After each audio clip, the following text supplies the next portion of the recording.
part of this great power that we know is there. Ladies and gentlemen, at the service of this lady I tell you about, I took her funeral service. And as I was doing it, I knew she wanted me to read the Bible. And I had no intentions of reading it. I intended to read something else, because we always had a battle over this. Could I find another service?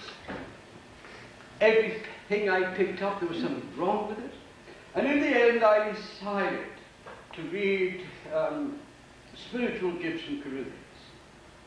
And I thought I would talk about this and talk about her, because she was a very fine lady, and people greatly respected her. Dominating character.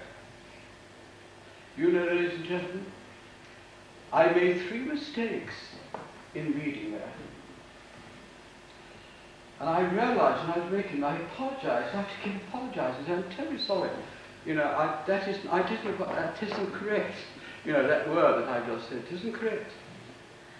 And at the end of it, I realized what I'd done. The family just absolutely was shaken by this, because they realized that their mother would have been there and said, "That's wrong, you know," just like the teacher does. "Say it again. You see here, and do it again." She dominated that service, even though she passed over. She had no intentions of letting anyone believe she was dead, because you can't die no matter how you try. And she dominated from the other side that service. Death? There's no such thing. Ladies and gentlemen, the power of the Spirit has been proving the existence of the soul in people ever since life began. And there are still those who still deny it. And we'll never find the answer to world peace until we can see in all people God, somewhere there, whoever it is, still within. And we have got to go out into the highways and the byways. No longer must spiritualism just be in little groups like that. It must break these chains. We must not limit the power of the Spirit. We must break through and take our message wherever it is needed. We must sort the people and go out and give it to them, that they too may find what you and I have found, hope and not despair, love and not hate, and to know that love never dies. It comes through from this higher world. So, ladies and gentlemen, don't let us get bogged down with wars and thoughts and feelings of wars. We have to face the situation, of course we do.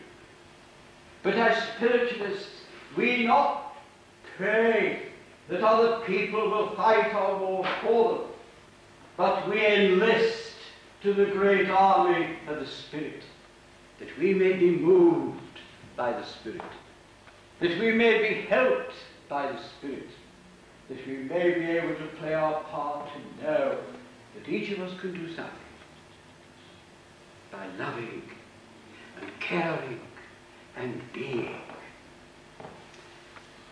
I thought at the beginning part of this year that I was going to pass it, simply because I was very ill. I couldn't do anything for myself at all. I needed help, and I had wonderful friends who cared for me and looked after me. And it was so wonderful to see that I received letters from all over the world. People say, "Oh, I keep praying that God won't have you over there. We still need you here." Oh, and that made me even better, you know. Put that sort of spirit in me. I'm not coming, you see. And then I look back on the moment that it happened. And I realized that then I knew that God was there. I didn't at the time. I didn't realize it. So I woke up one morning and couldn't use my hand, and my leg was giving me trouble, but I couldn't move it at all. It was gone completely. And I had a journey to make from Torbay to Weymouth, which was a distance of 90 miles. And I'd got to be there. I couldn't even open the car door to get someone to open it for me. And so I got into the car after they'd opened it and got the young man to start it up, because I couldn't even start it up. It's my right hand. They said, "What are you doing?" I said, "I'm going to make this journey." And they said, "You'll be killed."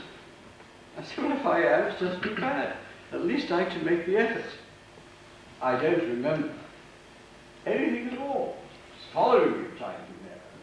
Two people in a car came from St. Helens, and they followed me until I got there. And they said, "You know, the miraculous thing happened." We were worried because we knew that if he stopped by lights, his car may not start again. And every time we came to any lights that were red, immediately he got there, they went green. And by the time we got there, they were red again. We had to keep catching him up all the time. And I don't remember, ladies and gentlemen, from the time I left Torbay until I reached Weymouth, I don't remember ever stopping or starting the car or anything. And when I got out, I just collapsed. I think God was there.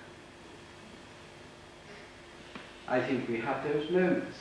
We don't understand it, but yet we're filled with a power that seems to help us to get there.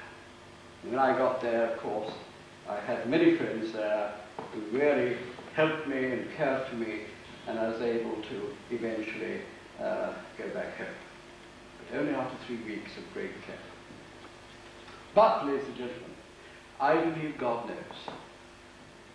This supreme power from whence all blessings flow is always with us. And you know, there's a wonderful story being written about, have you noticed that, the two lots of footsteps? Have you read that wonderful poem? Isn't it wonderful? When he said, you know, why is it that when I'm in the most despair, there's only one set of footprints? And the voice of folk said, but that was when we carried you. And when I read that, I thought of me in that car. I felt that God had helped. And how many times have you been helped and failed to recognize it because you haven't bothered to look for it? And that's where we fail. Sometimes have you found that you've needed something and the next morning in the post something has come that's cheered you up? And what about those moments when the telephone's not rung for days? Then all at once it rang and someone said, I was thinking about you. I want to tell you something. It's made our day. Just coincidence? Look again. And you'll find, ladies and gentlemen, that we're never ever left alone. God is there. And I believe God is with the world right now. And I believe the power of the Spirit is still the greatest power in the universe. Will help us. I have no doubts about that. Because I know, ladies and gentlemen, that the spirit power that is here with spirit intelligences are here because it's necessary for you and I to know we never walk alone. And God is always with us. And those we have thought are dead are alive, walking with you and I. The invisible world is the reality. Which was Paul said, the things which are visible will pass away, but the things which are invisible live forever. Now take that as my message to you. And don't fear.